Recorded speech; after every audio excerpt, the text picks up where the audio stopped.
Ok, on a eu le changement de la part du père Raphaël. Écoutez bien. Sur le Kyrie, on ne fera pas une phrase. On attaquera directement Kyrie. Point. Kyrie, Christé, Kyrie. C'est capé? Bon, tout le monde. Donc, pas de phrase, pas de ou. Kyrie, Christé, Kyrie. Ouais, oui, j'avoue.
Au nom du Père et du Fils et du Saint-Esprit.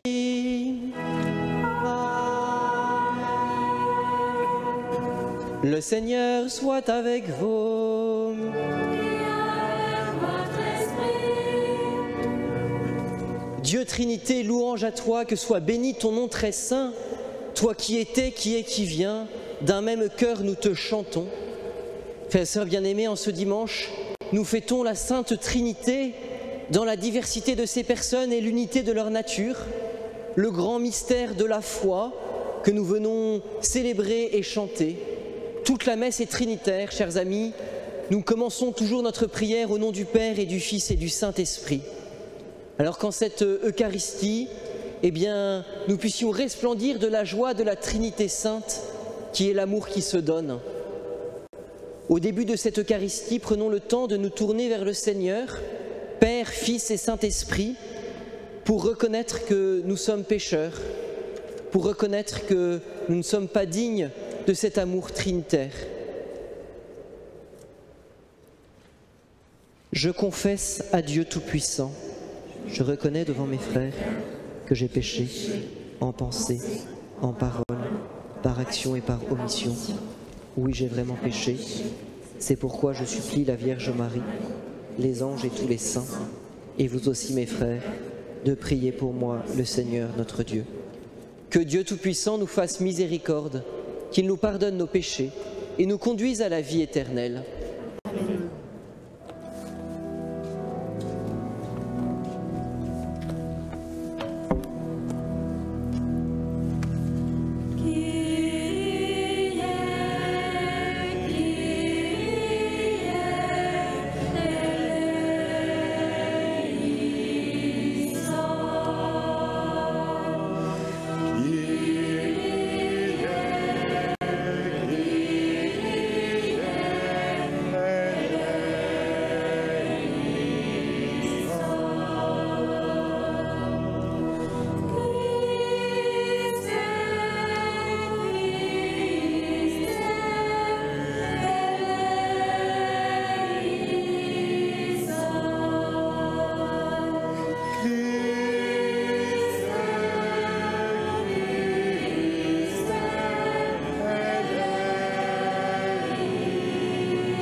Du monde, reçois notre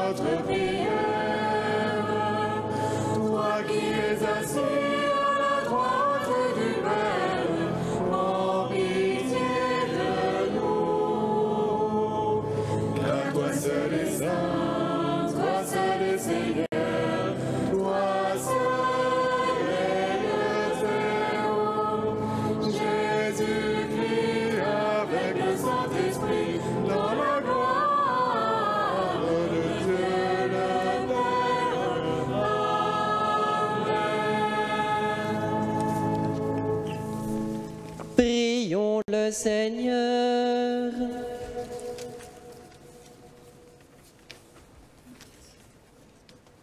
Dieu notre Père, tu as envoyé dans le monde ta parole de vérité et ton esprit de sainteté pour révéler aux hommes ton admirable mystère. Donne-nous de professer la vraie foi en reconnaissant la gloire de l'éternelle Trinité, en adorant son unité toute puissante.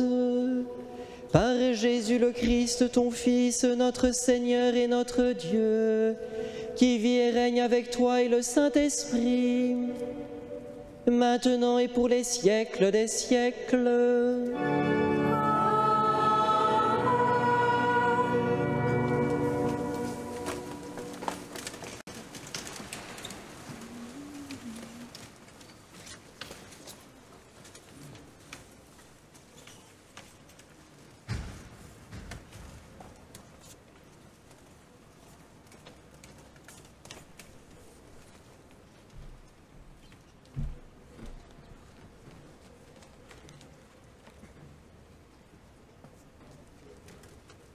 Lecture du livre du Deutéronome.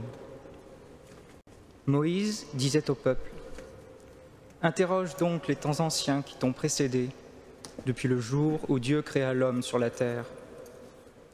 D'un bout du monde à l'autre, est-il arrivé quelque chose d'aussi grand? A-t-on jamais connu rien de pareil? Est-il un peuple qui ait entendu, comme toi, la voix de Dieu parlant du milieu du feu, et qui soit resté en vie? Est-il un Dieu qui ait entrepris de se choisir une nation, de venir la prendre au milieu d'une autre, à travers des épreuves, des signes, des prodiges et des combats, à main forte et à bras étendus, et par des exploits terrifiants, comme tu as vu le Seigneur ton Dieu le faire pour toi en Égypte? Sache donc aujourd'hui et médite cela en ton cœur. C'est le Seigneur qui est Dieu, là-haut dans le ciel comme ici-bas sur la terre. Il n'y en a pas d'autre.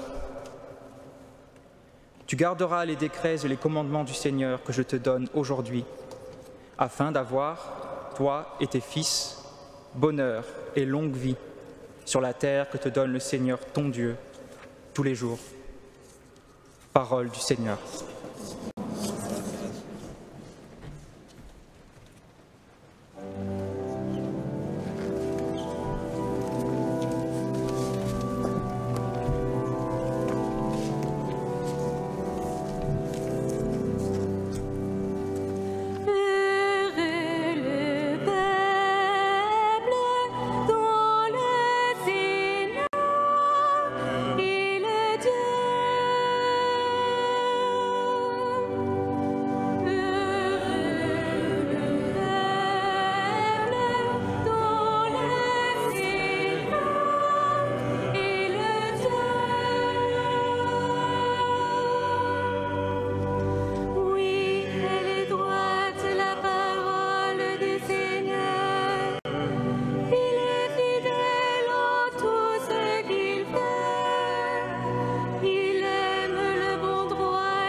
Lecture de la lettre de saint Paul apôtre aux Romains. Frères, tous ceux qui se laissent conduire par l'Esprit de Dieu, ceux-là sont fils de Dieu. Vous n'avez pas reçu un esprit qui fait de vous des esclaves et vous ramène à la peur, mais vous avez reçu un esprit qui fait de vous des fils, et c'est en lui que nous crions « Abba », c'est-à-dire « Père ». C'est donc l'Esprit Saint lui-même qui atteste à notre esprit que nous sommes enfants de Dieu. Puisque nous sommes ses enfants, nous sommes aussi ses héritiers, héritiers de Dieu, héritiers avec le Christ. Si du moins nous souffrons avec lui, pour être avec lui dans la gloire. Parole du Seigneur.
Saint-Esprit, ô Dieu qui est, qui était et qui vient. Alléluia, Alléluia, Alléluia, Alléluia.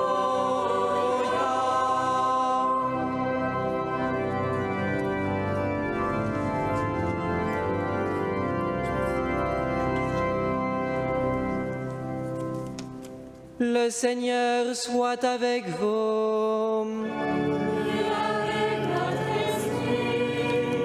Évangile de Jésus-Christ selon saint Matthieu.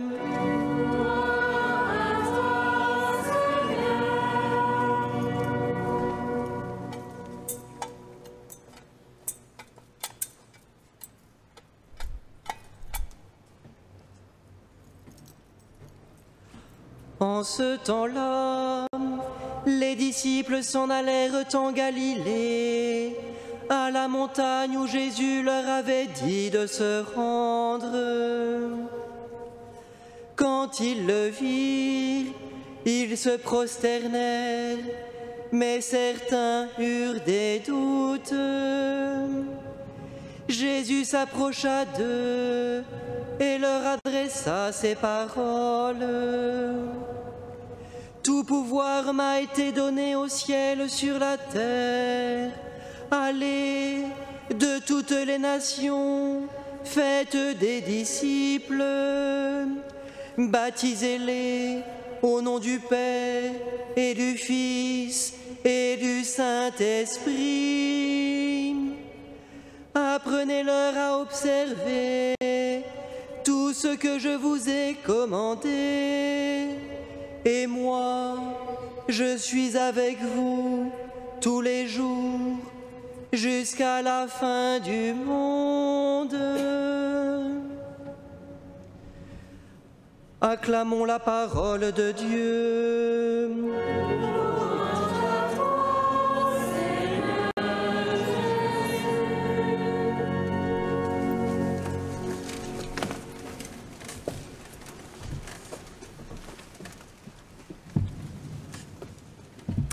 Frères et sœurs bien-aimés, en cette fin d'année, il y a dans Paris des jeunes qui tremblent.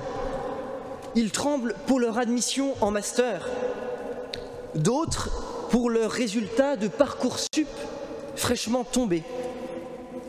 Et si vous vous souvenez bien, pour ceux qui ne sont plus concernés par ces choses-là, eh bien, et notamment pour ceux qui sont parents de grands-enfants, ce n'est pas une période facile à gérer. Mais imaginez quelle ne fut pas la réaction de Sainte Marie et de Saint Joseph, voyant débouler le bulletin scolaire de leur petit rejeton, avec surtout les appréciations qui l'accompagnaient.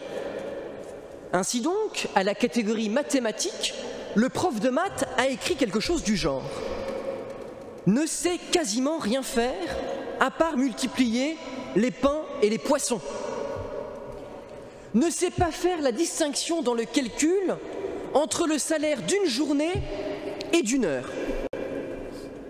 Enfin, pour couronner le tout, n'a pas acquis l'addition, affirme que son père et lui ne font qu'un. » Alors oui, frères et sœurs, je le crois, Saint Joseph et Sainte Marie avaient de quoi être furieux contre l'enfant Jésus lorsqu'il rapportait de tels bulletins. Et puis l'Église aussi, parce que franchement, enseigner trois dieux qui ne sont qu'un mais qui sont trois, à croire que tous ces cathos ont un problème avec les maths et que les maths seraient une œuvre du diable. Comment voulez-vous que nous, les pauvres prêtres qui faisons des études de philosophie et de théologie, soyons capables ainsi d'annoncer l'Évangile dans ces circonstances? Il y aurait de quoi se mettre en grève. Face à ce problème mathématique insoluble, le bon paroissien a donc plusieurs solutions. Ou bien capituler, en se disant que décidément, c'est trop compliqué à comprendre. Renoncer à réfléchir. Ok, la logique de Dieu n'est pas celle des maths, d'accord, mais bon, c'est tout. Ou bien, et c'est plus intéressant, essayer de comprendre ce beau mystère de ce que ce beau mystère de la Trinité signifie pour chacun d'entre nous. J'aurais pu vous faire un gros cours de théologie, par exemple en vous disant que la Trinité consubstantielle est réellement une par nature et trine par les personnes qui se distinguent par leur relation d'origine tout en possédant une égale dignité. Qui peut répéter? Personne, ils n'ont pas suivi. Je vous le refais juste pour le plaisir. La Trinité consubstantielle est réellement une par nature et trine par les personnes qui se distinguent par leur relation d'origine, tout en possédant une égale dignité. Sans doute, si je vous avais dit ça, vous n'auriez rien compris. Pourtant, c'est juste. Je vous rassure que même les plus grands théologiens ont eu du mal et se sont arrachés les cheveux sur ce sujet. J'en veux pour preuve l'exemple de saint Augustin, dont l'œuvre majeure sans doute est le fameux De Trinitate, de la Trinité, et qui lui-même a affirmé, après avoir écrit cet ouvrage, qu'essayer de comprendre la Trinité, c'était la même chose que de prendre une petite cuillère pour vider la mer. Pourquoi cette folie donc de ce saint Augustin qui a écrit des milliers de pages sur la Trinité? Parce que la Trinité est un mystère central dans notre foi, qui vient bien souvent percuter les images un peu désuètes que nous avons de Dieu dans notre tête. Alors ce soir, pour le plaisir, frères et sœurs bien-aimés, je vous fais le best-of des meilleures fausses images de Dieu. D'abord, nous avons le vieux barbu. Le vieux barbu, barbe blanche, un peu grassouillet, façon Michel-Ange, assis sur son petit nuage, qui nous regarde en souriant béatement et en attendant que ça passe. Deuxième image, fausse aussi, le grand noir en costume blanc, à la manière du film Bruce Tout-Puissant, qui utilise sa force à tort et à travers.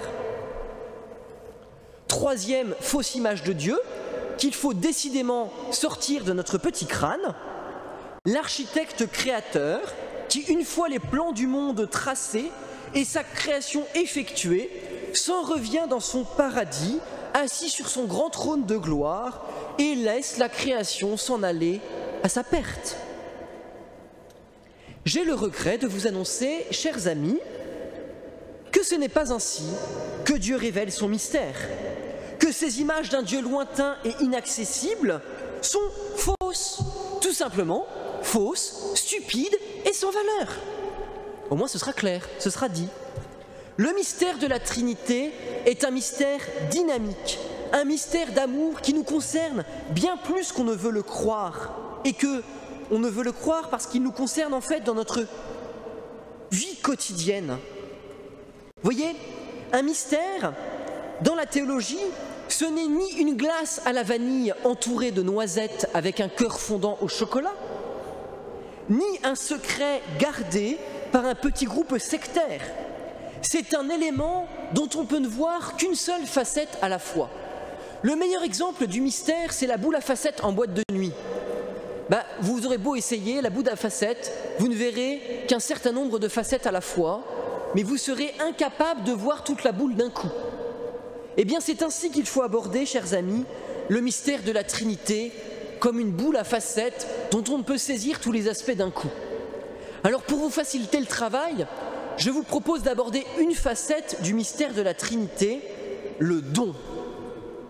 Car Dieu n'est pas un solitaire qui jouerait sur son iPhone 12 Pro Max toute la journée, assis sur son petit nuage.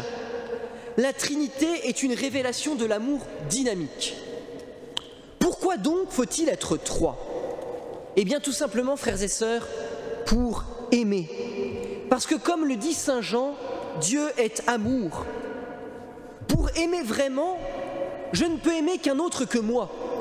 Sinon je me regarde dans le nombril en disant « Waouh, qu'est-ce que je suis musclé !» Pour aimer vraiment, je ne peux aimer qu'un autre que moi, que quelqu'un différent de moi, à qui je peux donner mon amour.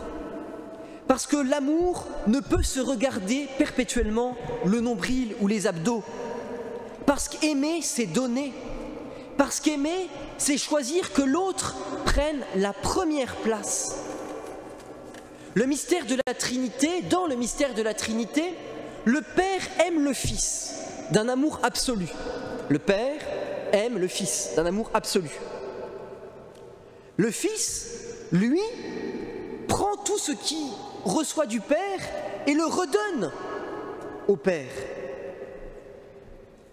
L'Esprit Saint, eh bien, c'est simplement ce lien dynamique de l'amour entre les deux.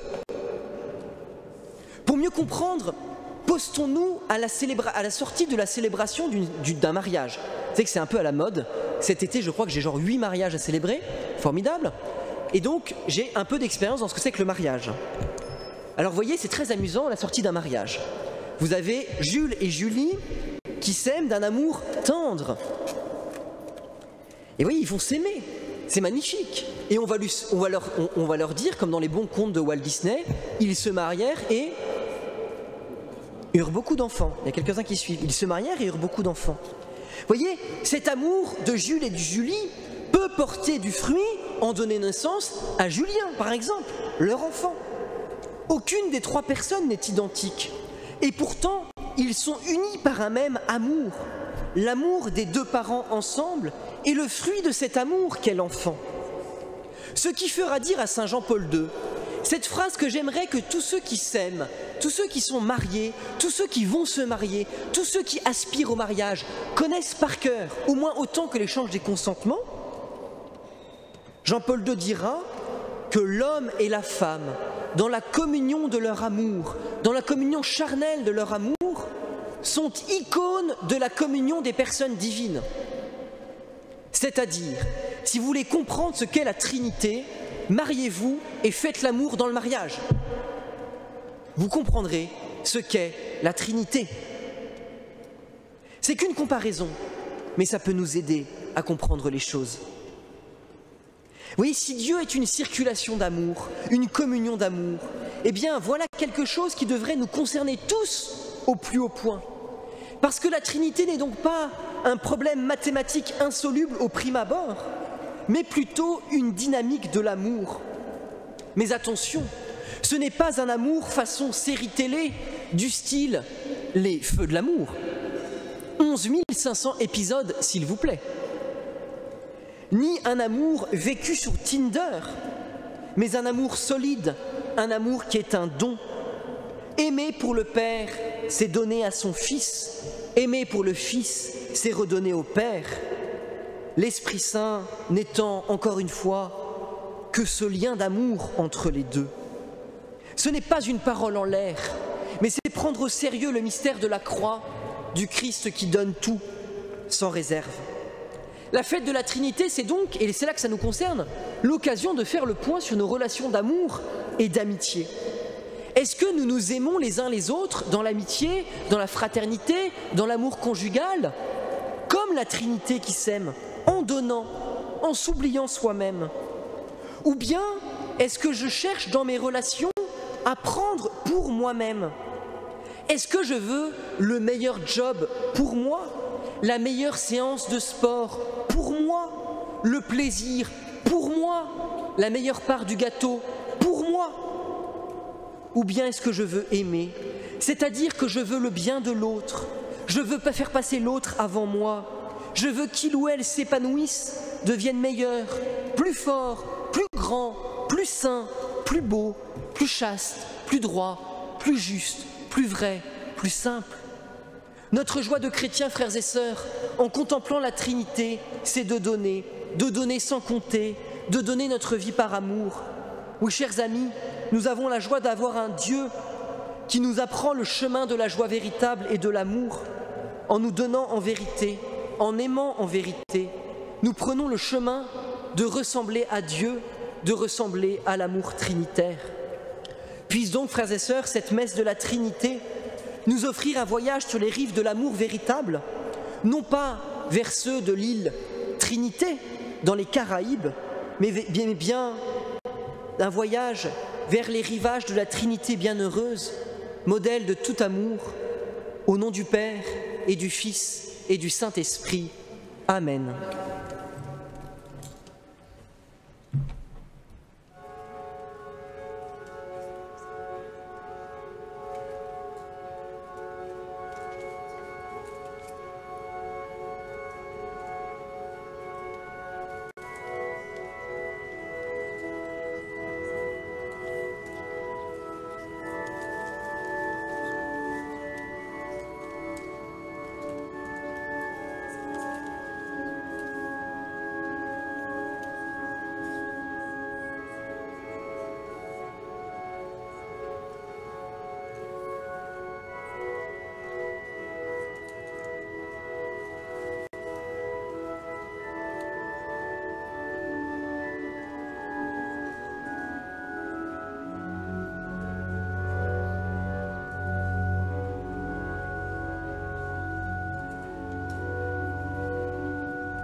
Frères et sœurs, en ce jour de sainte joie, en cette solennité de la Sainte Trinité, prenons le symbole de Nicée pour professer notre foi en Dieu Père, Fils et Saint-Esprit. Je crois en un seul Dieu, le Père Tout-Puissant, Créateur du ciel et de la terre, de l'univers visible et invisible.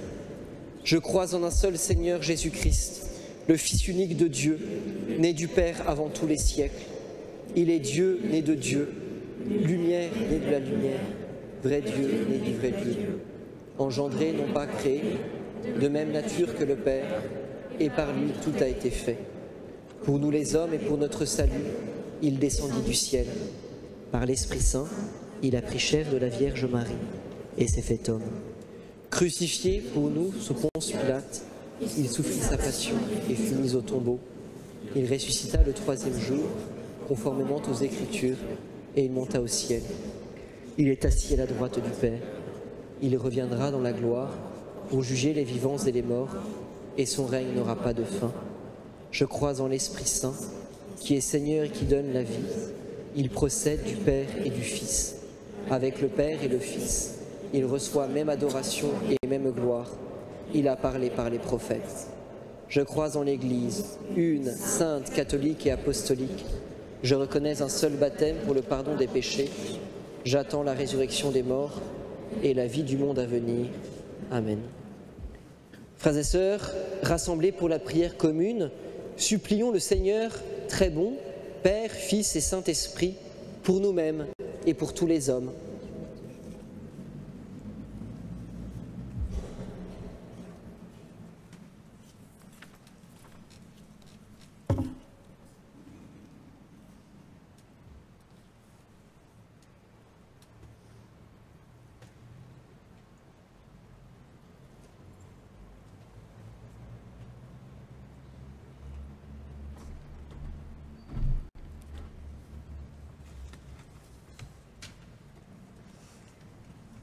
Rendons grâce en ce jour à Dieu qui nous a révélé le mystère de la Trinité. Que cette révélation nous permette de comprendre le lien substantiel qui nous unit à chaque être humain et en l'intégrant dans notre vie, à arriver à être heureux de vivre avec l'ensemble de l'humanité.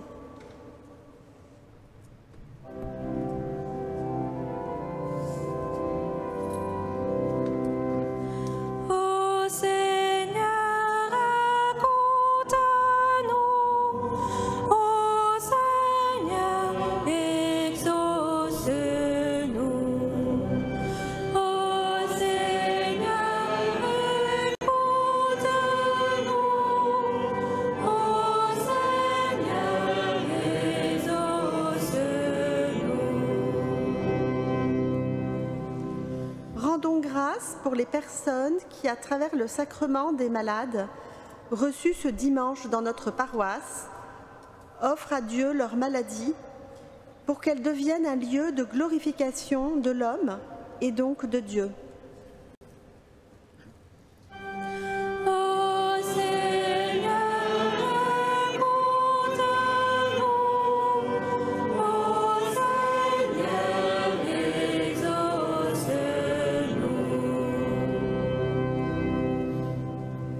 Rendons grâce pour toutes les personnes qui ont reçu libération et délivrance par la prière organisée ce samedi après-midi par notre évêque à Saint-Sulpice.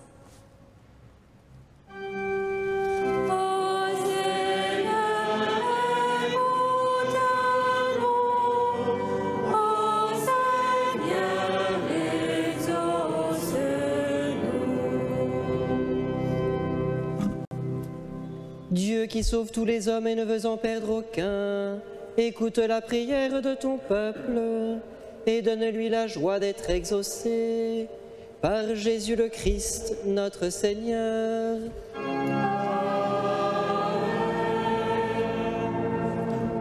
Frères et sœurs, c'est maintenant le moment de la quête. Je vous rappelle que dans cette église, vous pouvez faire votre offrande aussi en carte bancaire sans contact. Merci d'avance de votre générosité.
Cette messe est célébrée pour des intentions particulières. Nous prierons aussi pour Juliette, Émilie et Joséphine, pour Janine Dugonès.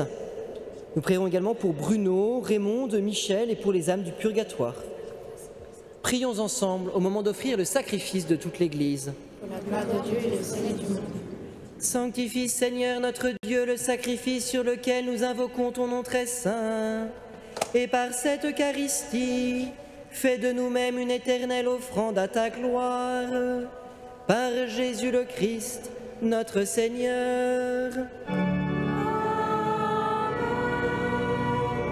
Le Seigneur soit avec vous.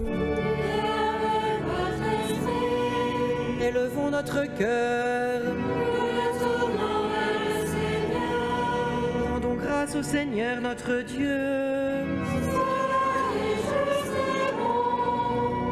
Vraiment, il est juste et il est bon de te rendre gloire, de t'offrir notre action de grâce toujours et en tout lieu. À toi, Père très saint, Dieu éternel et tout-puissant, avec ton Fils unique et le Saint-Esprit, tu es un seul Dieu, tu es un seul Seigneur, dans la Trinité des personnes et l'unité de leur substance. Ce que nous croyons de ta gloire parce que tu l'as révélé, nous le croyons pareillement, et de ton Fils et du Saint-Esprit. Et quand nous proclamons notre foi au Dieu éternel et véritable, nous adorons en même temps chacune des personnes, leur unique nature, leur égale majesté. C'est ainsi que les anges et les archanges et les plus hautes puissances des cieux ne cessent de chanter d'une seule voix.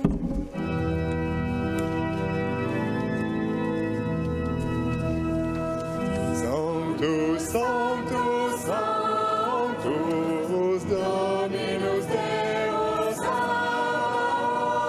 Sanctus, Sanctus, Sanctus, Dominus Deus,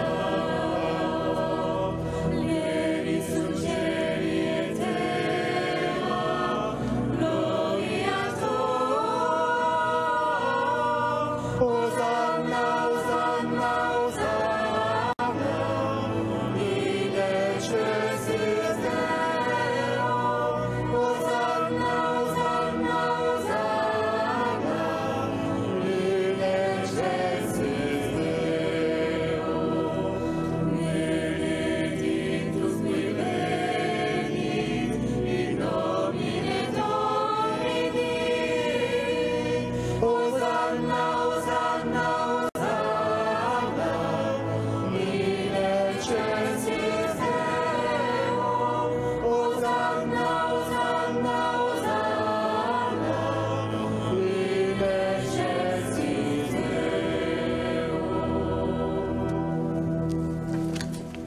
Tu es vraiment saint Dieu de l'univers et toute la création proclame ta louange, car c'est toi qui donnes la vie, c'est toi qui sanctifies toutes choses, par ton Fils Jésus-Christ notre Seigneur, avec la puissance de l'Esprit Saint. Et tu ne cesses de rassembler ton peuple afin qu'il te présente partout dans le monde une offrande pure. C'est pourquoi nous voici rassemblés devant toi et dans la communion de toute l'Église en ce premier jour de la semaine, nous célébrons le jour où le Christ est ressuscité d'entre les morts. Par lui que tu as élevé à ta droite, Dieu notre Père, nous te supplions de consacrer toi-même les offrandes que nous apportons.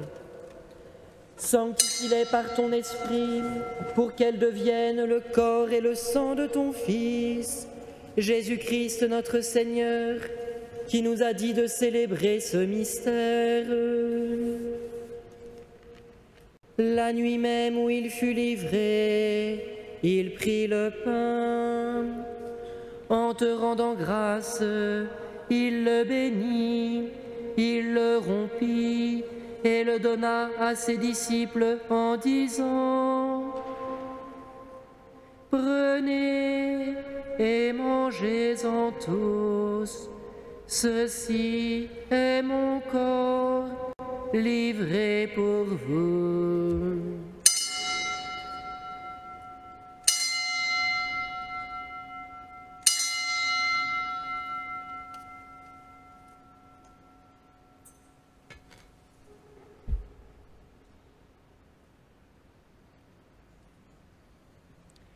De même, à la fin du repas, il prit la coupe.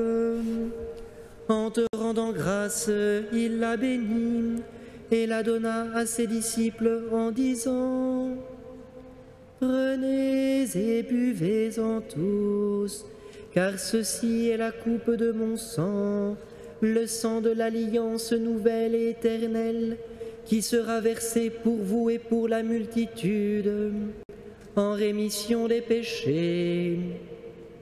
Vous ferez cela en mémoire de moi.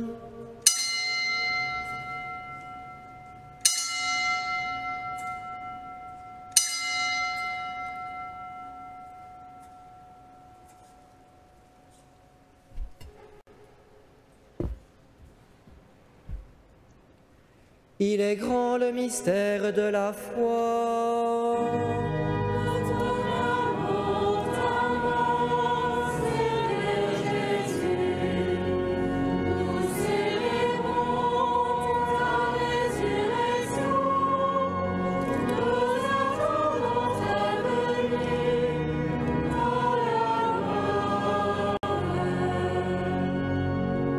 En faisant mémoire de ton Fils, de sa passion qui nous sauve, de sa glorieuse résurrection et de son ascension dans le ciel, alors que nous attendons son dernier avènement, nous présentons cette offrande vivante et sainte pour te rendre grâce. Regarde, Seigneur, le sacrifice de ton Église, et daigne y reconnaître celui de ton Fils qui nous a rétablis dans ton alliance. Quand nous serons nourris de son corps et de son sang, et remplis de l'Esprit Saint, accorde-nous d'être un seul corps et un seul esprit dans le Christ.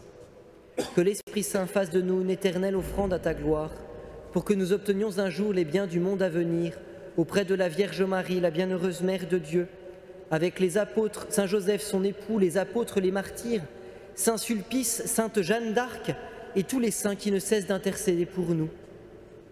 Et maintenant nous te supplions, Seigneur, par le sacrifice qui nous réconcilie avec toi, étends au monde entier le salut et la paix. Affermis la foi et la charité de ton Église au long de son chemin sur la terre. Veille sur ton serviteur, le pape François, notre évêque Michel, l'ensemble des évêques, les prêtres, les diacres et tout le peuple des rachetés.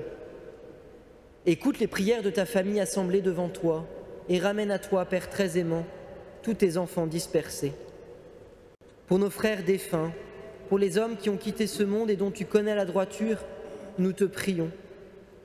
Reçois-les dans ton royaume où nous espérons être comblés de ta gloire, tous ensemble et pour l'éternité, par le Christ notre Seigneur, par qui tu donnes au monde toute grâce et tout bien. Par lui, avec lui et en lui, à toi Dieu le Père Tout-Puissant, dans l'unité du Saint-Esprit, tout honneur et toute gloire pour les siècles des siècles. Amen. Amen. Gloire et louange à notre Dieu. Amen. Amen. Gloire et louange à notre Dieu.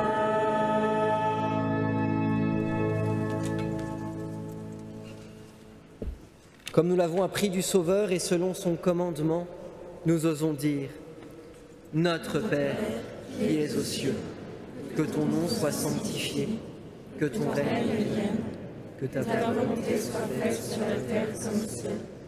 Donne-nous aujourd'hui notre pain du jour. Pardonne-nous nos offenses, comme nous pardonnons aussi à ceux qui nous ont offensés. Et ne nous laisse pas entrer en tentation, mais délivre-nous du mal. Délivre-nous de tout mal, Seigneur, et donne la paix à notre temps. Par ta miséricorde, libère-nous du péché. Rassure-nous devant les épreuves en cette vie où nous espérons le bonheur que tu promets et l'avènement de Jésus-Christ, notre Sauveur.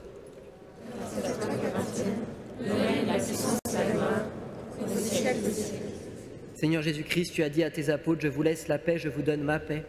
Ne regarde pas nos péchés, mais la foi de ton Église. Pour que ta volonté s'accomplisse, donne-lui toujours cette paix et conduis-la vers l'unité parfaite, toi qui règnes pour les siècles des siècles. Amen. Que la paix du Seigneur soit toujours avec vous.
Heureux les invités au repas du Seigneur.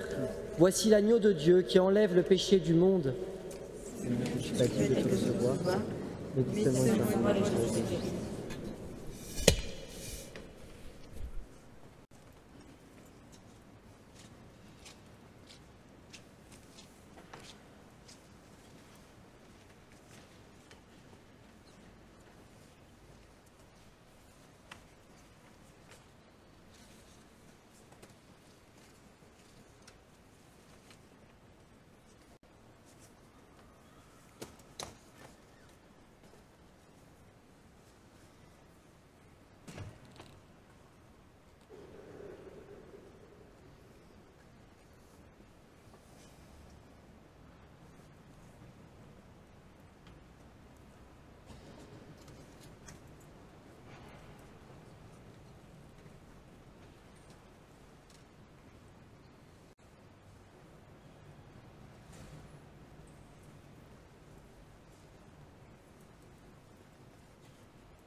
Prions encore.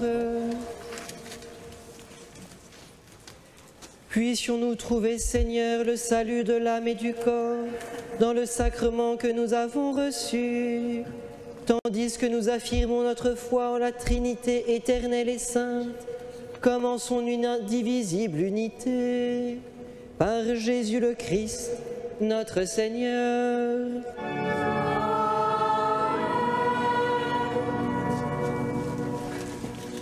Frères et sœurs, quelques annonces rapides.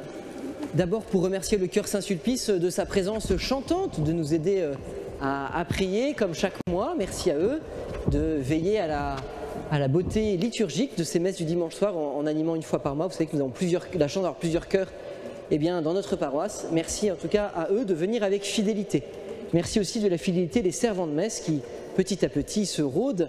Et merci en tout cas de venir nous aider aussi à prier. Merci à Sophie Véronique qui nous a joué le thème des feux de l'amour après l'homélie.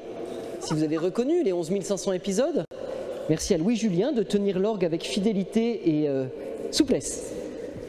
Voilà, quelques petites annonces rapides pour vous dire que le 18 et 19 juin, ce sont les journées d'amitié.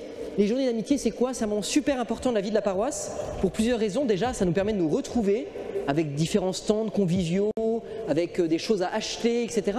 Et puis ça aide aussi au financement de la paroisse. Et donc faites savoir qu'il y a les journées d'amitié les 18 et 19 juin, rue Cassette, dans nos locaux paroissiaux. Ça c'est la première info, ça concerne tout le monde. La deuxième info, ça concerne les jeunes entre 18 et 35 ans. Nous continuons à renforcer l'équipe qui s'occupe de cette messe du dimanche soir. Et donc, Mariana, Claire, Christian, Anne, Pierre, Marie seront à la fin de la messe dès qu'on arrivera pour recueillir vos nombreuses inscriptions pour venir aider à préparer ces messes du dimanche soir. Ça peut être imprimer la feuille de messe, ça peut être la distribuer à l'entrée pour que ce soit plus chaleureux, et puis ça peut être également faire la lecture ou la quête. Merci d'avance. Et j'ai plusieurs bonnes nouvelles pour les jeunes de 18 à 35 ans. La première bonne nouvelle, c'est que à partir de la rentrée de l'année prochaine, j'aimerais bien qu'il y ait un apéro à la fin de chaque messe du dimanche soir. J'ai une tireuse à bière et tout ce qu'il faut, donc il y aura un apéro à la fin de chaque messe du dimanche soir. Il va falloir qu'on constitue une équipe qui sera responsable apéro à Saint-Sulpice, quand même là, voilà, c'est très important. Donc ça c'est important, première chose importante. Deuxième chose importante, c'est qu'à la rentrée nous allons reprendre les afters des jeunes pros, pour les jeunes qui ont terminé leurs études, on va dire entre 24 et 35 ans, avec un temps de prière, avec un temps d'enseignement et surtout un temps très convivial. Voilà, on aménage une crypte en bar lounge et voilà. Et la bonne nouvelle, et ça c'est exclusif parce que personne ne le sait encore, c'est que le curé m'a demandé de faire une bière de l'abbé pour les étudiants, plutôt pour la tranche d'en dessous, 18-24 ans. Donc ceux qui sont étudiants à partir de l'année prochaine, pareil, on se retrouvera régulièrement pour un temps d'un caté calé avec une bonne bière, un enseignement, un temps de prière. Voilà. Ça, c'est les petites nouvelles importantes. Et puis, pour les 18-25 ans, cet été, j'organise un road trip en Italie. Comment ça marche? On part en minibus, on part à une vingtaine, 2 prêtres, on fait ça avec la paroisse Saint-Médard, dans le 5e, et 2 prêtres, et on part, garçons et filles, en minibus, et nous allons aller d'abord au sanctuaire d'Europa, à Turin, nous allons aller au lac de Côme, au lac Majeur, nous allons aller à Milan, nous allons aller à Gênes, et on terminera à la Sainte-Baume. Et c'est une semaine du 19 au 25 août, donc si vous connaissez des jeunes de 18 à 25 ans, garçons ou filles, qui pourraient être intéressés par un temps de vacances spirituelles, vous voyez, détendu, convivial et en même temps spirituel, voilà, eh bien n'hésitez pas à venir me voir à la fin de la messe ou à leur donner mes coordonnées. Voilà. Ça, c'était les petites, vous voyez, c'est que des bonnes nouvelles. Vous voyez, la Trinité déploie son amour dans des tonnes de charité pastorale et d'idées nouvelles. Voilà. Donc n'hésitez pas, en tout cas. Et puis ceux qui aiment chanter, n'hésitez pas à rejoindre le chœur Saint-Sulpice qui recrute chaque année. Peut-être même qu'on aura un autre chœur encore l'année prochaine. Vous voyez, c'est formidable, le déploiement de la vie spirituelle à Saint-Sulpice. Voilà. Je crois que j'ai tout dit. J'espère que j'ai rien oublié. Et je vais maintenant vous donner la bénédiction du Seigneur. Si j'ai une annonce pour l'équipe Scénar 1 des équipes Notre-Dame, on se retrouvera juste sous l'orgue après la messe. Et quelqu'un vous conduira là où vous devez aller. Le Seigneur soit avec vous. Et que Dieu Tout-Puissant vous bénisse, le Père, le Fils et le Saint-Esprit. la paix du Christ.